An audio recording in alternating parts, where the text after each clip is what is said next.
Eji niyo mpeguza ndabeho yasiba hagati y'abaturage bo mu Kasingenge Kakoba habarimo n'abeje ba Bishop Stewart hamwe na police ubu bigaze nkuto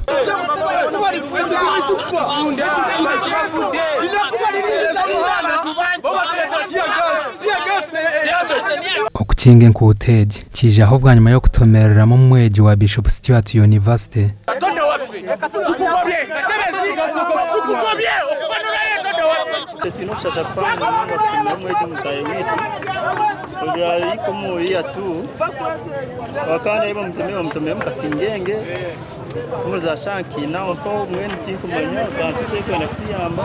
omwisyo tomirwe hamanyirwe Nkalidia Kyasimire obire nasho mu mwaka gwa kashatu kandi omukire kake omutumbi gwe bagurabyaho Ninteo Gambara Kachebezo Nkameyo Ambara is a member of council at Bishop Stewart University.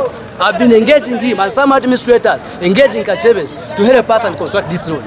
Because BSU abeji kakaga niba contributing a changwa development ya Ambara. Development ya Ambara ne kurwa bantu.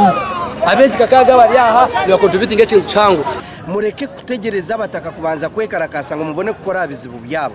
Bona mazima ni nyendo ngambere kurete motoka za kanso mukiyahita keri mukaritwara aho rishemerire kuza umuhanda gukagaruka kukabonera nacyo nekizibu abesharingi bajumerera bebembezi bambarara municipality avaru kugira ngo batwirene babatware nshonga zabo konka bazirenze amisho kwaba twahita kanso mwize mwihe mwitaka bayanga kuriyamo twaguma tubeta almost ryo myezi nkaga nkabiri kuriyo muhanda just nito twasala muko kwala kasari ngo bize bihe mwitaka ko muhanda gufunzire twaza no kututomera murahuke mwije mureba kuko nico twabaterire bururu twagezeho kugambana Robert Kachevezi meya wa Mbarara municipality hamwe na Muzamiro Sekaja orukora nka minister wa works konka batu barebeka and therefore washang meya takufayo kubasa kumayicho kuteka press and the member of council area council na planning university what does he plan I want to warn Kachevezi that we are attacking him very soon.